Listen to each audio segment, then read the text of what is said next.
Bien, pues bienvenidos todos a esta charla llamada Solo estás trabajando la mitad de las bandas, ¿por qué no trabajarlas todas? Un poco así por encima lo que vamos a dar, primero una introducción y contexto y unos conceptos básicos para los que seáis nuevos en este mundillo de las microondas, en tener claro que estamos todos los de esta sala en la misma página, ¿vale? Después ya el contenido puro de la charla, que es desmitificar las microondas, y por último daré una serie de recursos por si os queréis animar a mirar más por vuestra cuenta y una pequeña conclusión. Y antes de comenzar, sí que es muy importante una advertencia que quiero haceros, ¿vale? Esta charla no es un tutorial sobre cómo trabajar microondas. Yo aquí no os voy a enseñar qué tipo de equipos necesitáis, cómo se utilizan, no os voy a enseñar nada de eso. Esta charla está dirigida a todos los públicos y el objetivo es dar una visión objetiva, valga la redundancia, del estado de este tipo de bandas, las bandas altas en eco alfa, ¿vale? Pues bien, aclarado esto, comencemos. Primero de todo, ¿quién es EcoAlfa 1 Fox India Delta? El ponente de la charla. Pues bien, yo me hice radioaficionado en 2018, con tan solo 19 años, y desde entonces pues me saqué la carrera de Ingeniería de Telecomunicación, por lo que tengo un trasfondo bastante técnico en esto de las telecomunicaciones, y bueno, en la UPM de Madrid.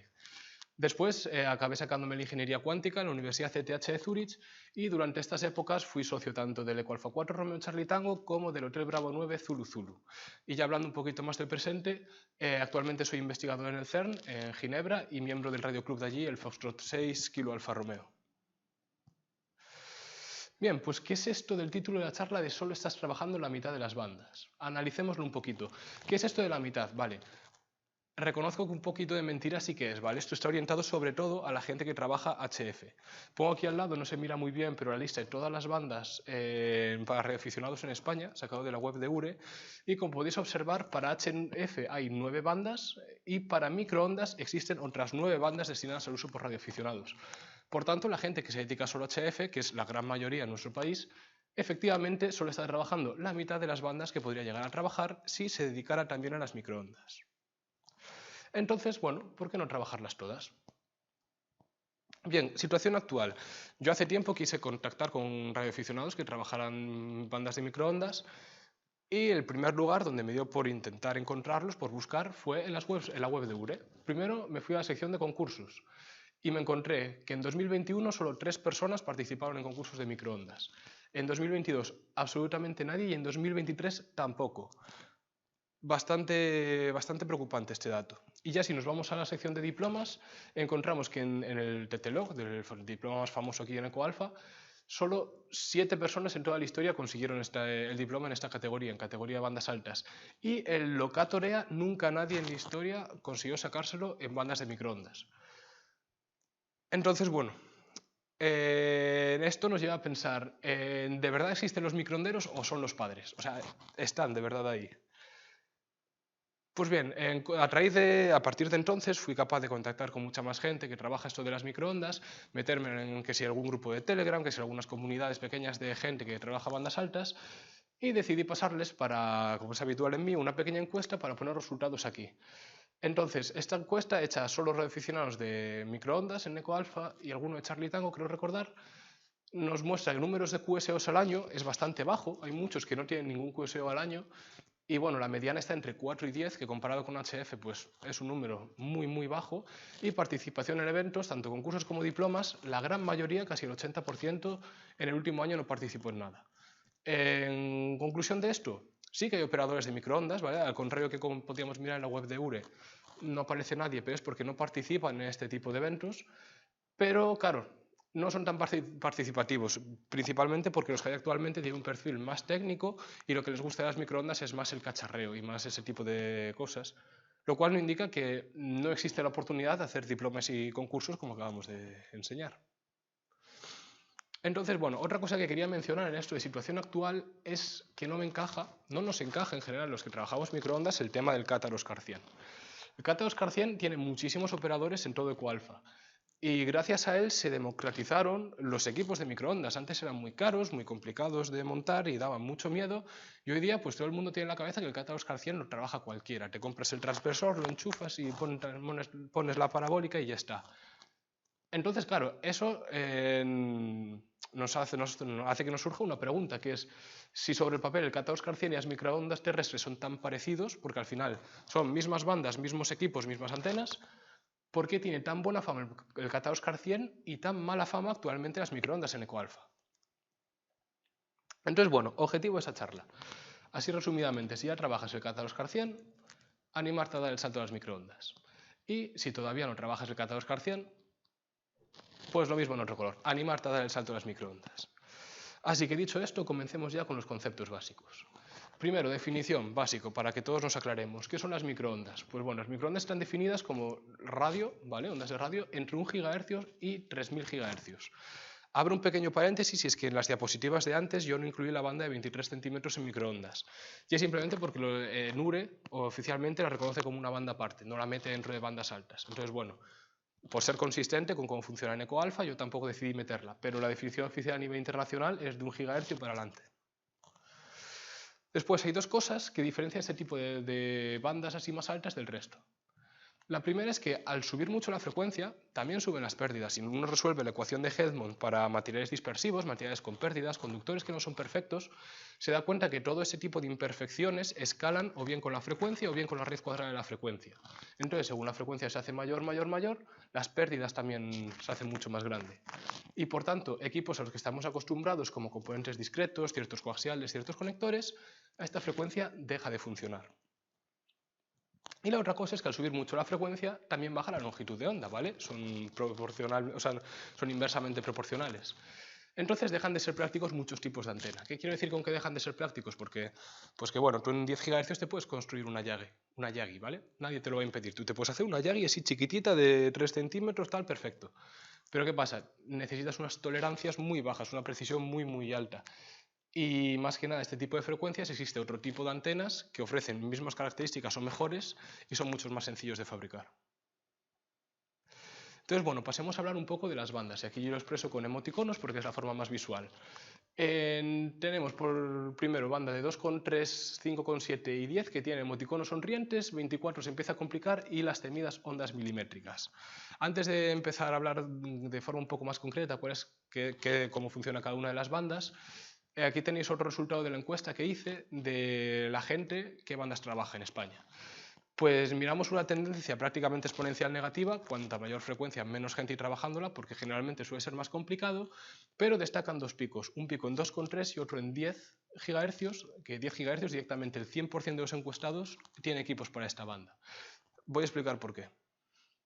Vale, pues estas dos bandas, como acabáis de ver, cuentan con muchos corresponsales, son muy famosas. Y la primera respuesta a por qué son tan famosas estas bandas es porque existen multitud de equipos comerciales, ¿vale? Recordemos que 2,3 está muy cercano a 2,4 gigas, que es la banda del Wi-Fi, por tanto, hay muchos equipos comerciales de Wi-Fi que funcionan en banda de radioaficionados, y 10 GHz es la banda en la que trabajan los satélites típicos de televisión, el Astra y todos estos. Por tanto, también existen equipos comerciales que es muy fácil de adaptar a nuestras bandas.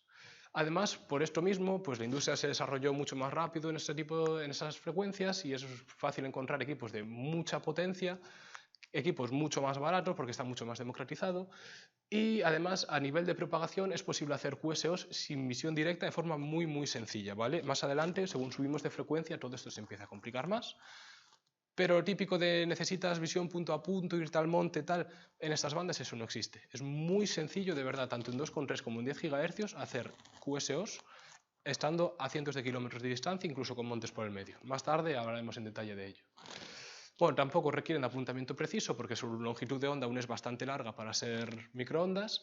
Existen balizas en ecoalfa, lo cual es muy importante a la hora de cacharrear, probar tus equipos, depurar. Generalmente necesitas una referencia con la que medirlos y contar con balizas es un punto muy a favor y no sufren problemas como las bandas milimétricas que hablaremos a continuación. Después tenemos 5,7 GHz. Pongo una carita sonriente, no tanto como las otras dos, porque es una banda simplemente menos famosa, ¿vale? Comparte todas las cosas buenas que las dos anteriores, pero es una banda que a nivel comercial no se explotó tanto. Se está empezando a explotar ahora a raíz del amontonamiento que hay en el espectro. Entonces esperamos que cada vez haya más equipos comerciales, cada vez haya más corresponsales, y es una banda también muy agradecida porque comparte las ventajas que comparten 2,4 y 10 GHz. Después llegamos a 24 GHz. Aquí se empieza a complicar la cosa. Tenemos pocos equipos comerciales, ¿vale? No es una banda tan común, es sobre todo para radares tanto civiles como militares, pero no es tan fácil encontrar un radar de segunda mano por ahí. ya supone un salto técnico importante. Ya la frecuencia, daos cuenta que es más del doble que 10 GHz, entonces ya hay ciertas cosas que tienes que tener en cuenta y ciertos conocimientos técnicos de trasfondo si quieres empezar a trabajar esta banda. Empiezan, como digo, a dejar de funcionar ciertos cables, conectores por esta alta frecuencia, las pérdidas. Se requiere de un mejor apuntamiento porque la longitud de onda es mucho más pequeña.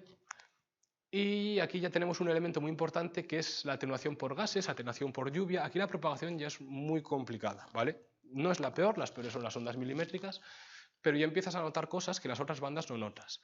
Es más difícil hacer un contacto sin línea de visión directa y ya en función de cómo esté la atmósfera ese día vas a notar mucho si puedes hacer el contacto o no. Y es una banda con un comportamiento muy diferente. Y por último, no hay ninguna baliza en ecoalfa. Por tanto, para montarte sus propios equipos o depurar, obviamente es más complicado. Y llegamos ya a ondas milimétricas, que son las más temidas, y un poco estas ondas milimétricas son las que justifican la mala fama que tienen las microondas en ecoalfa. Pero bueno, recordemos que esto es prácticamente la mitad de las bandas y casi no hay operadores aquí. O sea, lo que es microondas útiles, los que hace la gente hoy en día, son las anteriores, no tienen nada que ver con esto.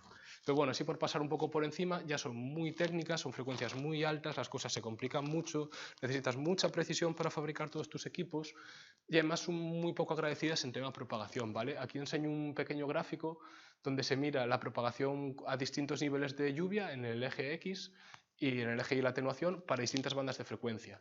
La línea roja son 10 GHz, miréis cómo es prácticamente recta, casi no le afecta la lluvia.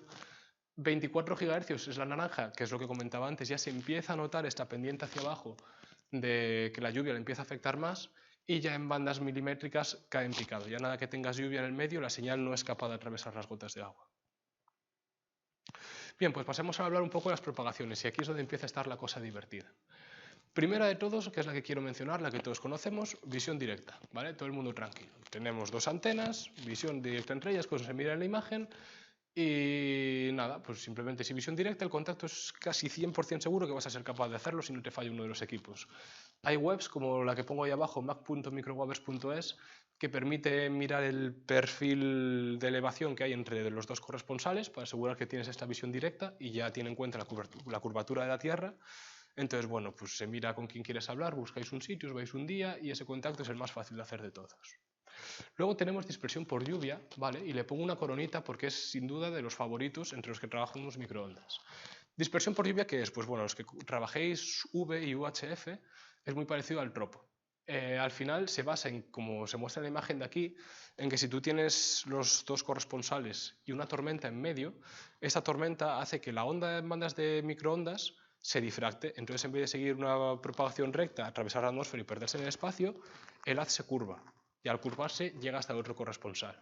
¿Qué tiene de bueno? Que es muy fácil de predecirlo, porque lo único que necesitas es que haya una tormenta en medio. Y hay modelos meteorológicos hoy día a punta pala y para aburrir.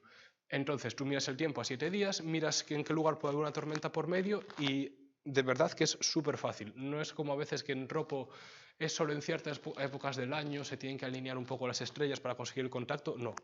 Lo bueno de dispersión por lluvia, Rainescate en inglés, es que lo tienes todo el año siempre que hay una tormenta de por medio. Es casi contacto asegurado. Luego tenemos dispersión troposférica, que es bastante parecido, ¿vale? El concepto es el mismo, pero en vez de con lluvia, con capas de aire a distintas temperaturas. Yo personalmente no entiendo muy bien el principio físico en el que este se basa, pero está demostrado empíricamente que ocurre. Entonces es un poco más difícil de predecir, hay ciertas webs que te ponen mapas de cómo va a ser la propagación. Insisto, esto es lo mismo que ya sabréis más que eso los que trabajáis VU. Pero bueno, simplemente mencionar que esto existe en microondas y es una herramienta muy potente. Pongo aquí a la derecha del todo, perdón, una imagen con la propagación entre la península y Canarias, porque joder, si nosotros siempre escuchamos todos los años de alguien que consigue contacto en 2 metros con Canarias. Y dices, bueno, es una buena distancia, es un buen DX. Vale, pero aquí no sabíais que hay gente que todos los años, y si no todos los años, mínimo cada 2, consigue hacerlo en 2,4 y en 10 GHz. Al lado de donde yo vivo hay varios radioaficionados, todo por la zona de Vigo, con antenas parabólicas pequeñitas, 60 centímetros, 80 centímetros, nada del otro mundo, apuntando hacia Canarias y de verdad que mínimo cada 2 años sacan el QSO. Entonces, bueno, ya entraré más adelante un poco más en detalle en este tipo de cosas, pero decir que esto existe y es mucho más fácil de trabajar este tipo de propagaciones de lo que la gente suele pensar. Y bueno, ya por último, para concluir, otro tipo de propagaciones que considero que es necesario mencionar, tenemos difracción, que es la que se mira aquí abajo. que es un fenómeno muy curioso por el cual si tú tienes a los dos corresponsales con un objeto que los bloquea entre medios, en esta imagen es un edificio, pero podría ser un monte perfectamente, recordemos que las ondas de radio no son partículas, no chocan contra la montaña y se quedan ahí, son ondas. Entonces al llegar a la cima se difractan y esos frentes de onda interfieren consigo mismo creando unas zonas ficticias llamadas elipsoides de Fresnel, ¿vale? Y estos elipsoides de Fresnel son una zona donde la señal, digamos, que se puede propagar por ahí, aunque no sea una línea recta perfecta entre los dos corresponsales. Y esto nos asegura que si, por ejemplo, tenemos dos personas que intentan comunicarse y un monte en medio, si apuntan las antenas justo a la cima del monte los dos, casi seguro que van a conseguir sacar adelante el QSO por la difracción que va a sufrir la onda al llegar a la cima del monte. Y bueno, reflexión, que hay gente que hace contactos rebotando las señales de microondas en montes, rebotándola en aviones, en barcos, en todo. Hay gente para todo, esto ya es un poco venirse arriba, pero que sepáis que existe. Y rebote lunar, que lo único que quiero mencionar aquí es que existe una baliza, la SHF, que aparece ahí abajo a la derecha, que está todos los días, o sea, 24/7, sigue la luna y está emitiendo una baliza. Entonces, si queréis probar a hacer microondas en rebote lunar, o al menos a recibir, que sepáis que existe esta baliza y es muy fácil de recibir. Transmite muchísima potencia. Y bien, ya por comparar ya de forma un poco más material y tangencial cómo son los equipos que hay en microondas con lo que la gente está acostumbrada de VU o de HF, tenemos por un lado las antenas, ¿vale? Antenas como por ejemplo las Yagi, hay bandas de microondas en las que sí que funcionan, como las de 2,4 GHz, pero a partir de unos 3 GHz dejan de funcionar.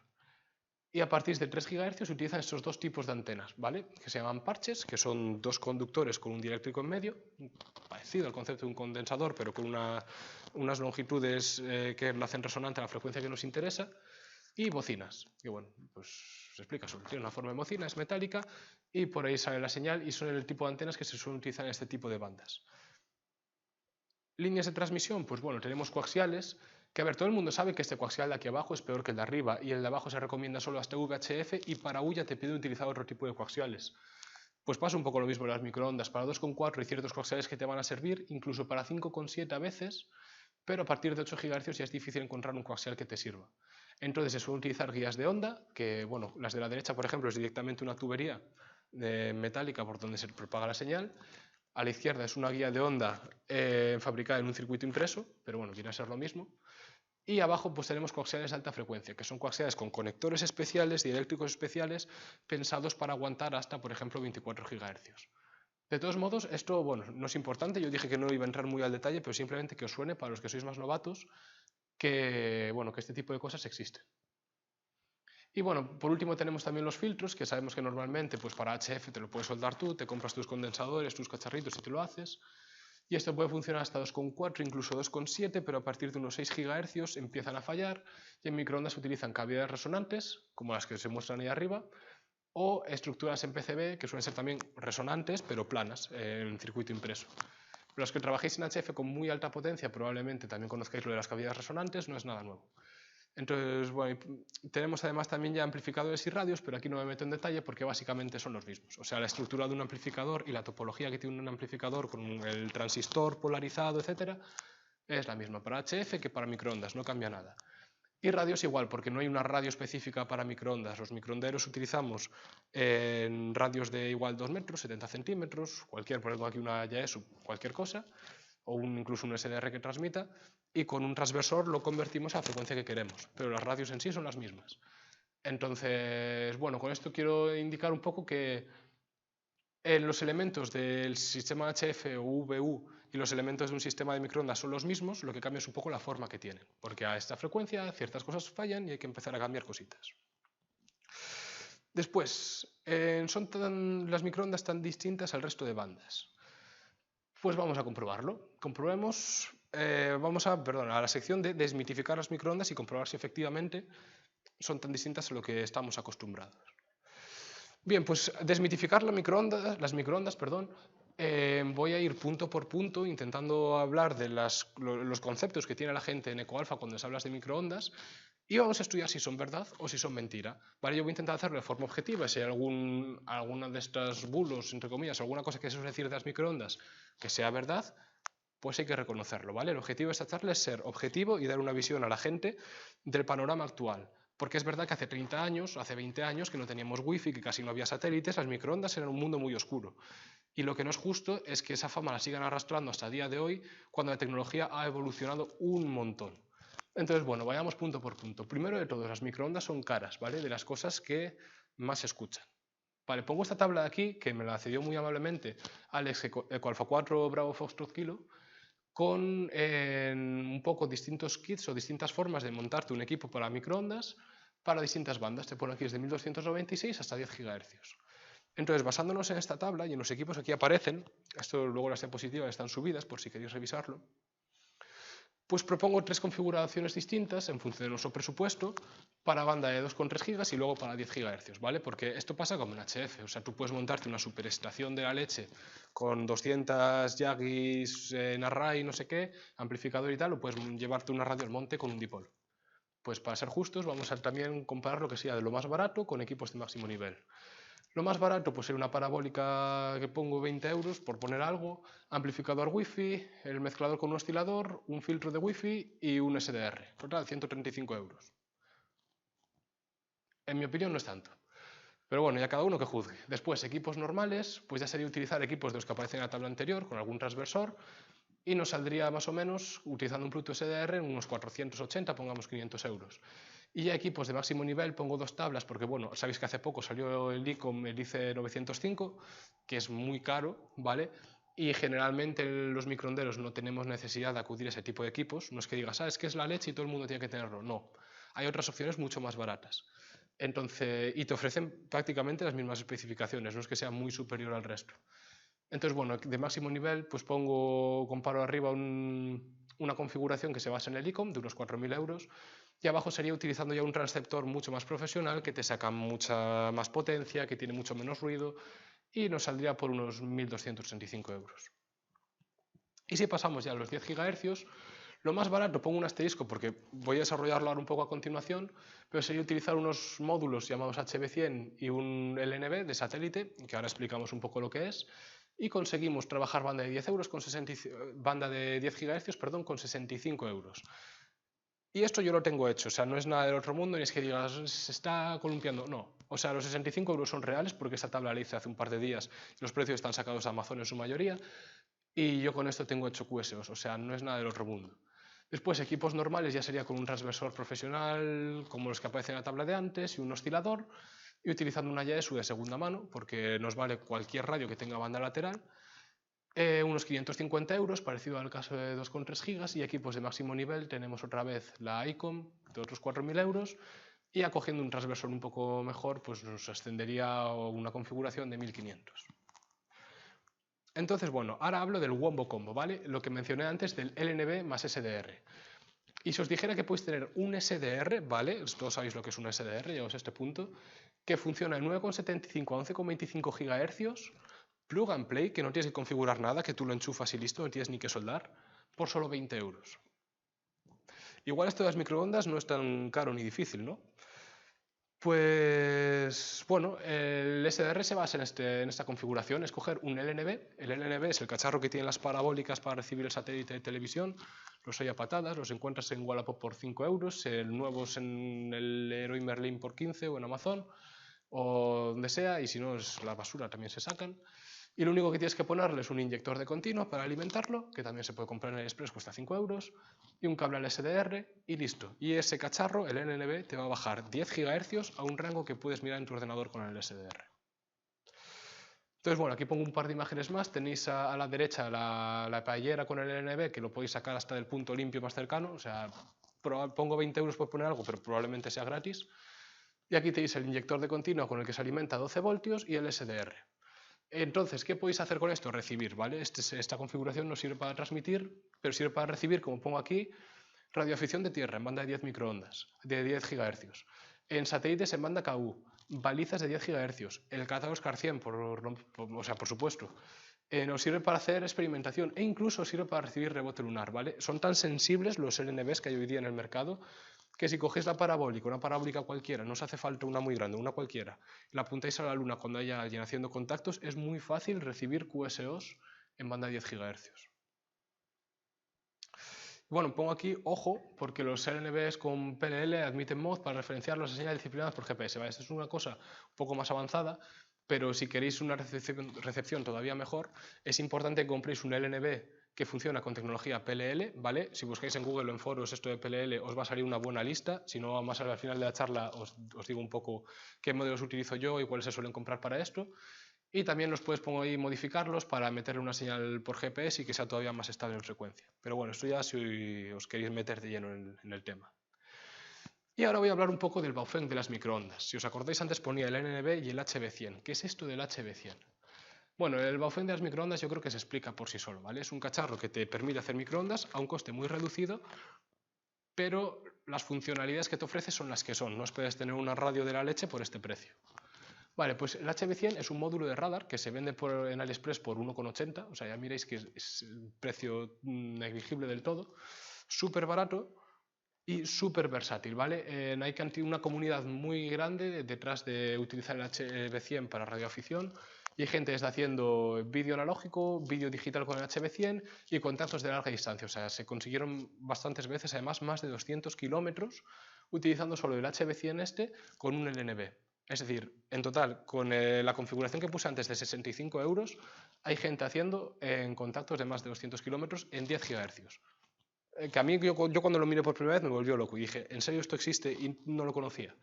Pues sí, y además hay gente utilizándolos en EcoAlpha, como pongo aquí EcoAlpha 1, Alpha India Whiskey, o yo mismo EcoAlpha 1, Fox India Delta. ¿Problemas que tiene? Pues es como un Baofeng, o sea, no le podéis pedir gran cosa. La estabilidad en frecuencia es prácticamente nula, es muy baja, no es una señal Charlie Whiskey perfecta, sino que tiene un pequeño derrape. No tienes mucha capacidad para elegir frecuencia de transmisión, es un módulo radar, no tienes botones, no le puedes decir quiero justo esta frecuencia, no puedes. Entonces, bueno, tenemos que saber con qué estamos trabajando. Y luego si lo modulas, porque es muy fácil hacerle un circuitito en la alimentación para poder mandar también voz a través de él, no simplemente Charlie Whiskey o cosas de vídeo y tal, la modulación que saca es FM. Pues es como un Baofeng. Un Baofeng no tiene banda lateral, ¿no? Esto tampoco. La analogía yo creo que es bastante buena. Os pongo aquí una lista de recursos, hipervínculos, luego cuando subo las diapositivas a mi web podéis echarle un ojo, muy recomendable. De verdad, a mí esto me flipó. Y lo curioso es que también existe un módulo para 24 GHz, que ya es la leche. Cuesta casi el doble, pasamos de 1,80 a casi 3 euros, no nos vayamos a quedar pobres. Y bueno, se llama el CDM 324. Pongo aquí, esto ya es un aviso que, bueno, se aplica también al HB100, pero sobre todo a este módulo. Cualquier parecido entre utilizar el CDM324 y los microondas amateur es pura coincidencia. ¿En qué quiero decir en esto? Que es muy inestable en frecuencia, tiene muy poca potencia y, bueno, está genial para cacharrear. Y, insisto, o sea, tú con este módulo puedes hacer un QSO a 24 GHz. O sea, ¿en qué cabeza entre que gastándote igual 6 euros, uno para transmitir y uno para recibir, puedas tener contactos en el log a 24 GHz. A mí me parece la leche y además puedes experimentar un montón con este tipo de cacharros, intentar modularlos, hacerle circuititos, puedes tocar con ellos lo que tú quieras, ya por lo que valen como si te cargas 10. Pero claro, pongo aquí, sus capacidades son muy limitadas, olvídate de hacer DX, olvídate del rain scatter y sobre todo olvídate de aprender cómo funciona de verdad por dentro un sistema de microondas, porque esto ya es como un todo en uno que tú puedes cacharrear con él, pero no sabes lo que está pasando de verdad detrás de ello. Entonces, está muy bien para iniciarse, está muy bien para cacharrear, pero si te quieres meter de lleno en el mundo de las microondas, recomiendo ir por otros lados. Bien, pues ya por concluir este primer mito, comparemos las microondas con otras bandas. Pongo aquí tres configuraciones, una para satélite, otra para HF y otra para microondas. Y bueno, configuración mínima, normal y pro. Pues tenemos para HF pues un receptor Charlie Whiskey y un dipolo casero, nos valdría unos 40 euros, satélite un Baofeng y una Yagi casera 45 y este unos 65 en 10 GHz, rango muy similar, la verdad, bueno sí, 25 euros de diferencia, rangos muy similares. Ya un equipo un poco más normal para trabajarlo propiamente dicho, pongo en HF una radio de 100 vatios y una Yagi, que yo creo que es un equipo normal que puede tener la media de radioaficionados en España. Satélite, pues una Yaesu y una Arrow, yo creo que también es lo que tiene todo el mundo. Y microondas, pues un transmisor con oscilador y una radio. La configuración que puse antes, que también es lo normal. Y miramos que están todos en el mismo rango de precio. O sea, no es que sean las microondas mucho más caras, es que incluso es más barato que el HF. Y ya si comparamos la configuración Pro, pues tenemos en HF una radio, un amplificador y una buena Yagi, que siempre es mucho más caro. Ya sabéis que los amplificadores a partir de 800 vatios, 1 kilovatio, cuestan una pasta, por unos 2.000 euros. Satélite sí que, como no necesitas una antena muy cara, el coste es más reducido, 800, y en microondas, pues lo que expliqué antes, son unos 1500. Por tanto, una vez más, las microondas son más baratas que tener un buen equipo de HF, lo cual a algunos le llamará la atención. Siguiente mito que quiero desmontar. Vamos al segundo. Las microondas requieren de visión directa, ¿vale? En este caso, como pongo aquí, una imagen vale más que 1000 palabras. En este mapa de aquí me lo pasó Iván Eco Bravo 3 Foxtrot Romeo November, un crack de las microondas, ¿vale? Y son todos los contactos que hizo él en 10 GHz solo, o sea, una banda ya tirando para más o menos altas, no solo 2,3, desde su QTH en casa, nada de irse al monte, nada de cogerse sus antenas, no sé qué, no. En medio de la ciudad, que ya me diréis quién hace DX en HF en medio de la ciudad, no es tan fácil, pues en medio de la ciudad con parabólica y rotor. Tenéis aquí las fotos de la evolución de su estación a lo largo de los años. Y el tío que vive en Barcelona, ¿vale? Podéis mirar cómo tiene contactos con Madrid, tiene contactos con Almería, tiene contactos con Mallorca, pero también tiene contactos con Francia, con Italia, y miréis ahí abajo a la derecha del todo contacto con Malta, ¿vale? En 10 GHz contacto con Malta, desde su casa. A mí me parece increíble, ¿vale? Yo cuando lo miré me quedé flipado porque no sabía que esto era siquiera posible. Y no solo es que es posible, sino que hablas con él y te lo pone como que es fácil, que lo único que falta es gente con estaciones en su casa, porque no es tan difícil. O sea, el tío tiene unas antenas que no son tan grandes, con un rotor en la azotea de su casa, en mitad de una ciudad.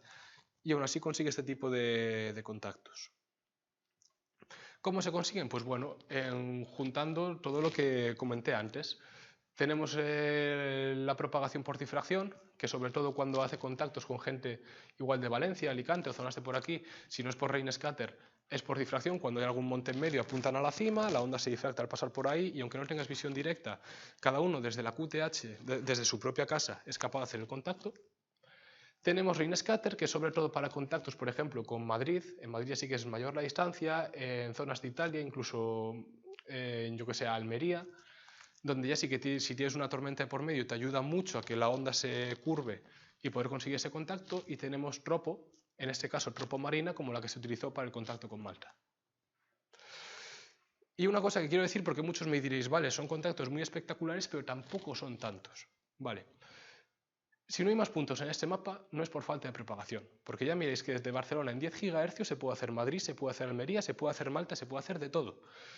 Es por falta de operadores. Falta gente que haga microondas y gente más que haga microondas que tenga una estación en su casa de microondas. Poner una simple parabólica con un rotor en la azotea de tu casa. Lo mismo que vivas en la ciudad, da exactamente lo mismo. Es muy sencillo. Si hubiera simplemente más gente que trabajara este tipo de bandas, este mapa estaría plagado de puntos, porque ya veis que la propagación es favorable. Los 10 GHz se pueden trabajar. No es magia negra. Es muy fácil, pero hace falta gente. Entonces, ¿con quién vas a hacer el contacto?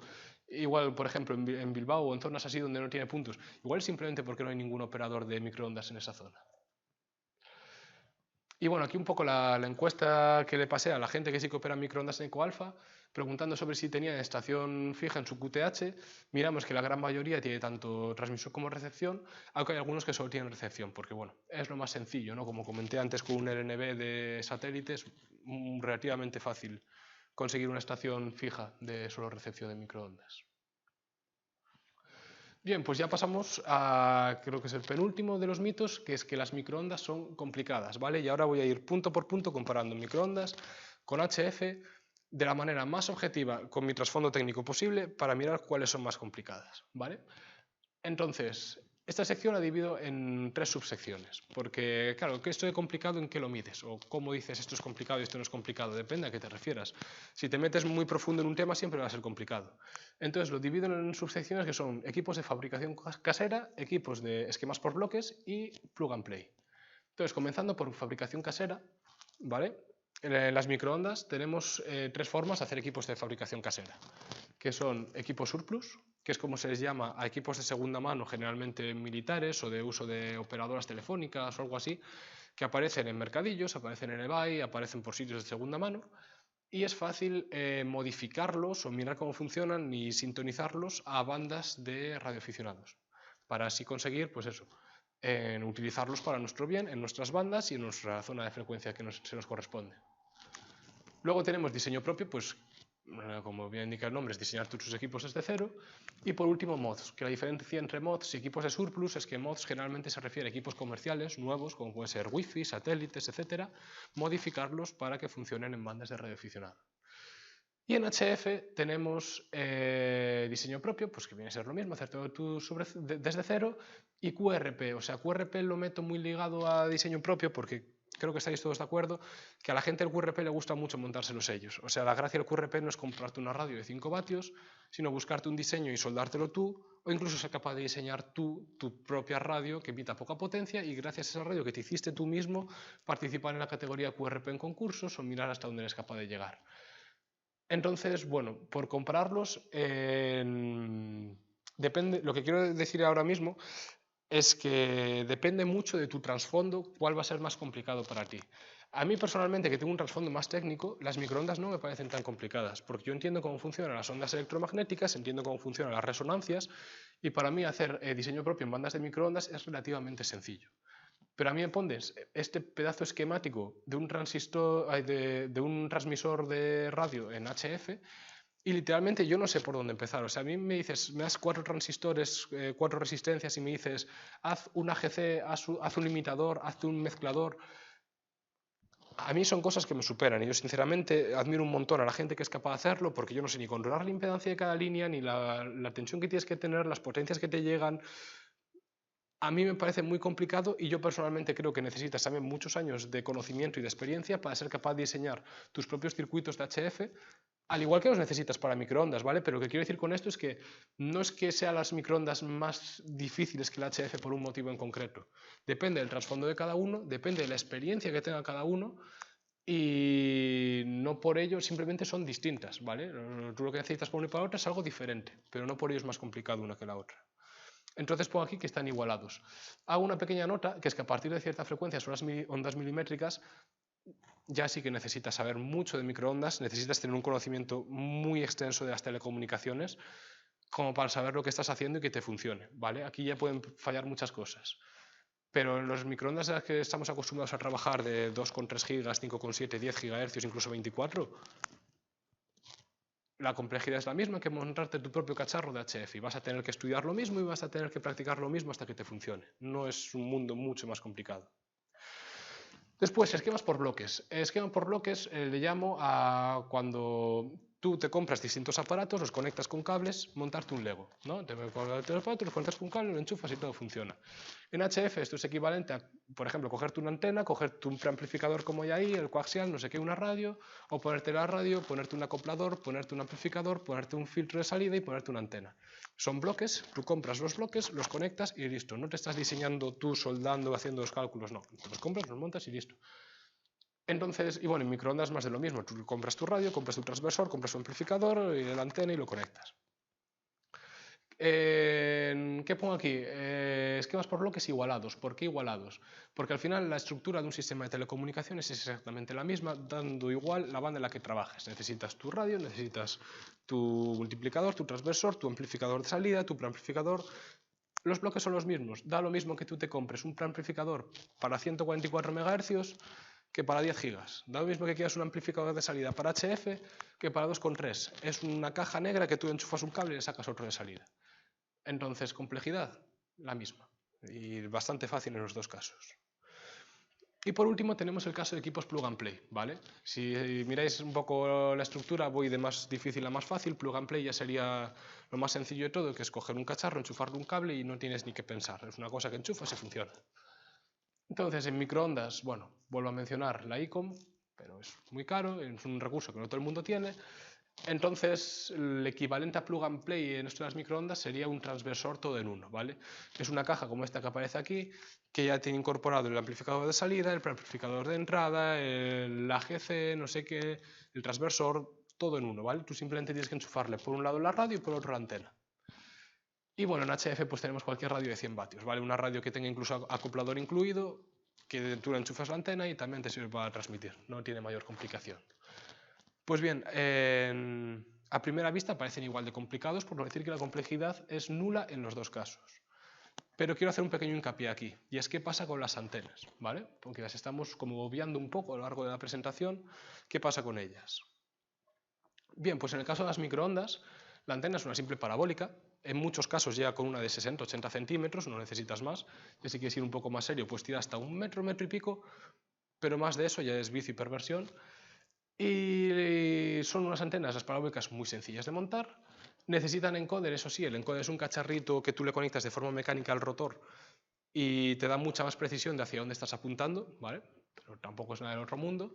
Y como pongo aquí, es la mejor opción si tienes vecinos rancios, porque una parabólica la metes en cualquier sitio y pasa totalmente desapercibida.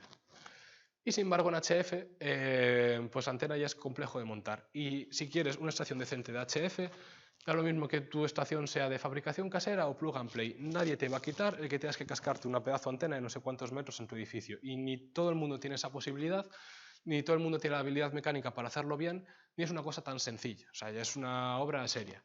Y sin embargo en microondas, pues una parabólica la puede poner cualquiera, una parabólica con un rotor.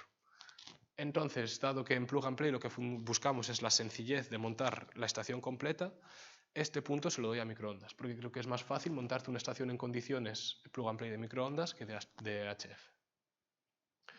Y bien, ya quería hablar de otro de los temas que muchas veces se dice, y es que en las microondas no hay radioescucha. Radioescucha, entendemos radioescucha como todo lo que es la radioafición sin transmitir, o sea, coger una radio, poner una cierta frecuencia y recibir datos de ahí. Entonces, bueno, a mí cuando la gente me dice que en microondas es que no hay radioescucha y a mí me gusta hacer radioescucha, mi reacción es esta. Me quedo así y digo, perdona. En mi humilde opinión, la radioescucha más chula de toda la radioafición está en microondas. Pongo carita sonriente para que nadie se me enfade. Y os voy a explicar ahora mismo por qué. Primero que nada, en microondas tenemos satélites de imaginería, ¿vale? Esta imagen de aquí está sacada por un satélite geoestacionario que transmite en bandas de microondas sin encriptar. Y satélites como estos hay muchos a lo largo de toda la órbita geoestacionaria. Basta cogerte tu parabólica, enfocártela ahí, poner la frecuencia que es y te puedes descargar estas imágenes cada media hora o cada hora que la manden satélite. Chulísimo. Luego hay satélites que dan la vuelta al mundo. Este, por ejemplo, es el Suomi NVP, pero también tenemos el NOAA 20 y el NOAA 21 que mandan fotos en bandas de microondas de muy alta resolución, incluso fotos a distintas longitudes de onda, como en este caso infrarrojo, por la noche, que se pueden mirar todas las ciudades y tal, es una auténtica locura. Tenemos también satélites que apuntan al Sol. Este en concreto es el Proba 2, un satélite de la ESA, que toma imágenes del Sol y las manda una vez más sin encriptar en bandas de microondas. Esto es en banda de 2,3, 2,4 GHz, muy sencillo de recibir con equipos comerciales, o sea, lo más fácil que hay. Incluso puedes hacer el tracking a mano, no es muy crucial, transmite con bastante potencia y puedes sacarte estas pedazos de fotos del Sol. Y bueno, tenemos también los típicos satélites meteorológicos que están todo el rato en órbita LEO, orbitando la Tierra, escaneándola y mandando imágenes. En concreto, este es el NOAA 19, creo recordar, en HRPT, protocolo, que transmite sobre unos 2 GHz, un poquito menos, este tipo de imágenes. O sea, chulísimo. Que sí, que en HF tenéis el fax y no sé qué. Esto está muy chulo. Después tenemos televisión digital en abierto, porque, a ver, me parece un poco obvio y parece una tontería, pero mucha gente dice, no, es que a mí me gusta el HF ponerme onda corta y escuchar emisoras de todo el mundo. Bueno, pues será por satélites, hay más de 10 satélites que emiten en abierto emisoras de todo el mundo y con una parabólica, un LNB y un rotor puedes elegir a cuál quieres apuntar y cuál quieres recibir y todos están conectados entre sí muchas veces, hacen de repetidores y puedes, si lo que te interesa es eso, conocer noticias de otros lugares, de todo el mundo, otras culturas, tal, aquí tienes hasta vídeo. ¿Qué más? Amateur DSN, vale, no me voy a parar mucho aquí porque Iván hizo una charla muy buena en el canal de URE hace poco, os recomiendo muchísimo mirarla en YouTube. Amateur DSN no es otra cosa sino recibir señales de ondas que están en el espacio profundo. Espacio profundo es fuera de la órbita de la Tierra. ¿Se puede hacer por amateurs? Se puede hacer por amateurs. Hay gente en España, y bastante, no penséis que son pocos, al igual que en el resto de Europa, recibiendo ese tipo de sondas. Tenemos aquí la portadora recibida de la sonda Juno a 964 millones de kilómetros. Y tenemos ahí también una recepción de la sonda Gaia a no sé cuántos millones de kilómetros también. Estas dos son dos imágenes de Iván, he cobrado 3 Foxtrot Romeo November, pero ya os digo que hay bastante más gente haciendo ese tipo de cosas y no es que sea una persona aquí que tiene unos equipos de la leche, no. No es tan difícil. Si te pones, lo puedes hacer. Es un proyecto que hasta recomiendo a la gente echarle un ojo e intentarlo. Está al alcance de todo el mundo. También tenemos telemetría de naves espaciales. Estas imágenes son las imágenes de uno de los satélites Falcon 9 de SpaceX. Cuando se lanzó era uno de los primeros vuelos en los que consiguieron llegar, ponerlo en órbita bien.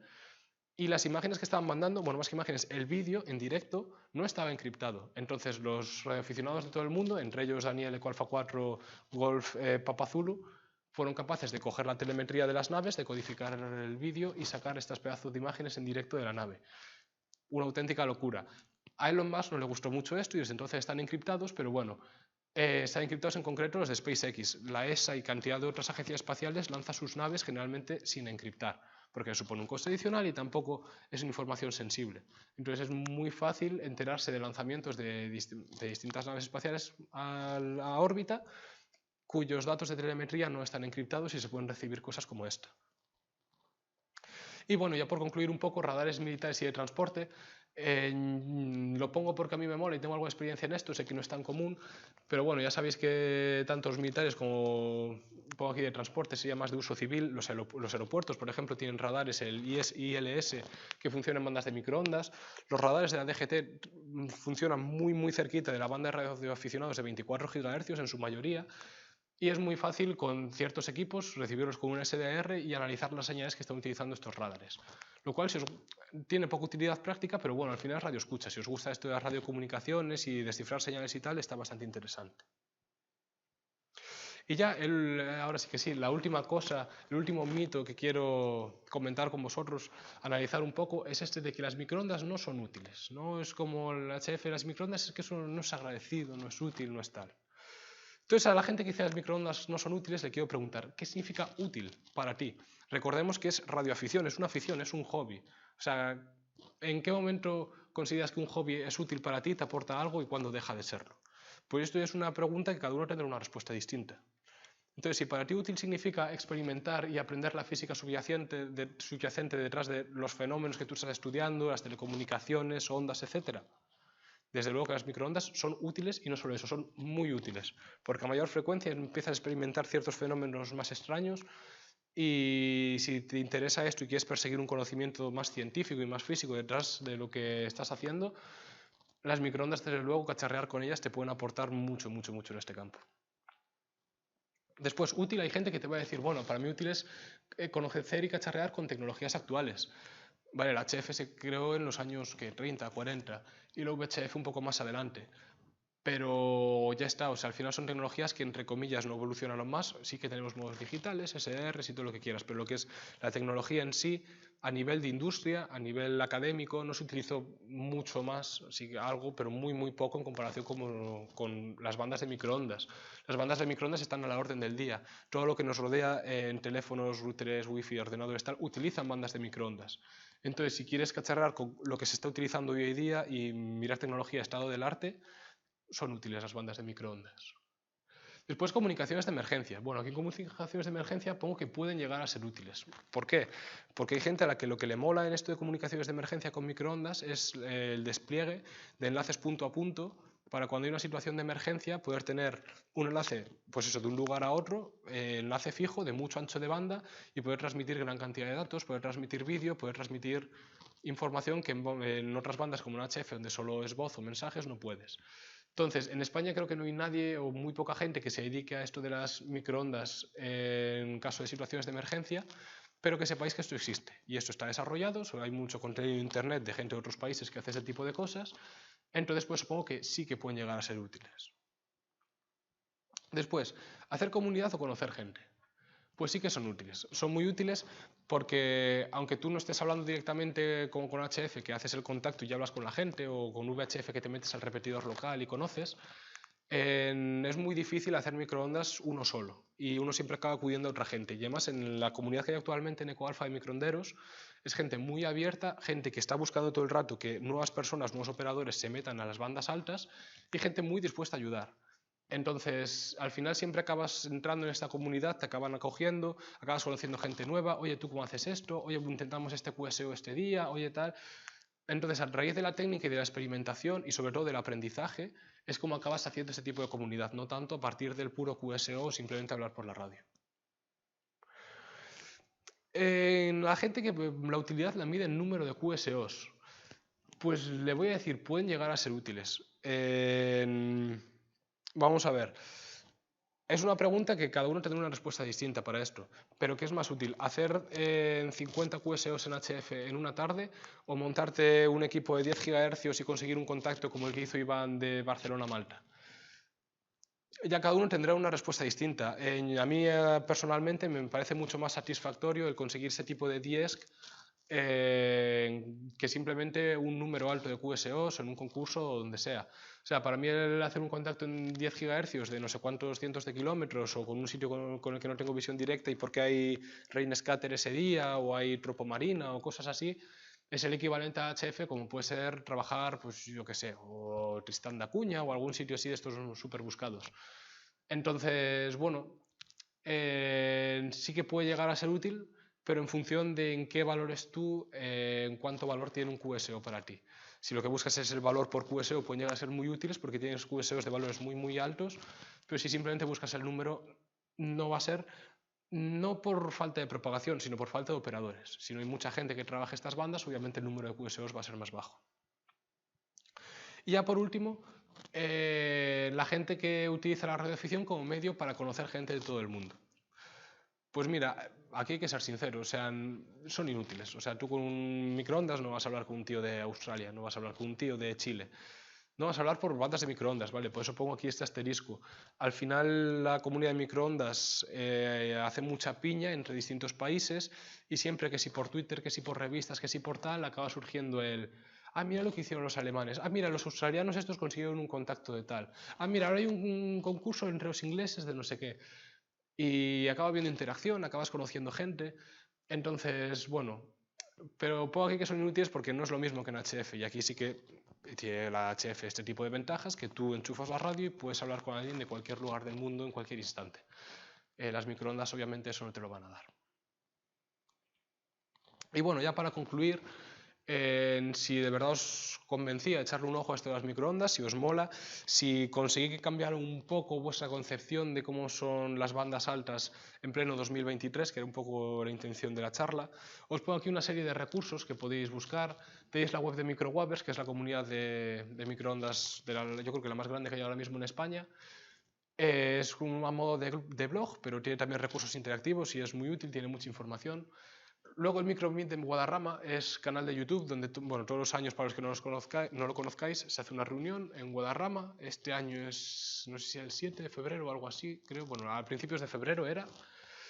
Y bueno, se hacen charlas divulgativas y ahí ya sí que te explican cómo trabajar microondas, qué equipos comprar, qué seleccionar, si te lo quieres montar tú, cómo puedes hacerlo. Ya es un contenido mucho más didáctico en ese sentido y todas las charlas están siempre subidas a YouTube de otros años. Entonces recomiendo encarecidamente echarle un ojo. Os pongo también el acceso a la página web del grupo de microondas de Reino Unido porque aunque esté en inglés tiene contenido de mucha calidad. Y por último, 3 blogs de Daniel Estevez, igual un poco más orientado a temas de propagación, temas de teoría de la señal. Y luego Eco Alfa 4, Eco Oscar Zulu y el de Eco Bravo 3, Foxtrot Romeo November, que ya son más técnicos, ya son más de cacharreo, el de Eco Bravo 3, Foxtrot Romeo November es muy impresionante porque los resultados que consigue son una auténtica locura. Y el de Eco Alfa 4, Eco Oscar Zulu, está también muy bien porque utiliza aparatos del día a día, los modifica, compra equipos surplus por eBay, dice, ah, pues mira, esto se puede apañar así para esta banda, y también es muy, muy didáctico en ese sentido. Entonces, bueno, como conclusión, lo que quería ya para cerrar, que os vayáis con la idea de que las microondas no son caras, dentro del mundo de la radiodifusión son de hecho de las bandas más baratas que hay. Se pueden trabajar perfectamente desde tu QTH y hacen falta más operadores que tengan estación fija de microondas en su propia casa. No son complicadas, o sea, el salto que tú vas a necesitar para aprender microondas es el mismo que vas a necesitar para aprender HF bien cómo funciona por dentro. O sea, es una cosa que no hay, simplemente son cosas diferentes, no hay un salto de una a otra. Son útiles, ya hablamos antes en función de cómo mides la utilidad, pero yo creo que de forma general se pueden considerar unas bandas muy útiles. Y tiene una radioescucha bestial, o sea, si os gusta también la radioescucha, os gusta recibir señales que si satélites, que si radares, que si no sé qué, pillaos un LNB, pillaos un SDR y poneos a recibir cosas de microondas porque de verdad es muy satisfactorio y hay cosas muy chulas. Y bueno, eso, que cuantos más seamos, más divertido será trabajarlas. Es un poco la conclusión de la charla. El único problema que tienen ahora las microondas en España no es ninguno de los mitos que puse antes, es simplemente que faltan operadores. Entonces, si os animáis vosotros a pillar vuestros equipos e intentar hacer QSOs que si en 2,4, en 5,7 y 10 GHz es lo que más pueden ganar estas bandas. Y ya así para cerrar, quería haceros una pregunta al público en general. Y es que, bueno, solo estás trabajando en la mitad de las bandas. ¿Por qué no probar otras? Muchas gracias.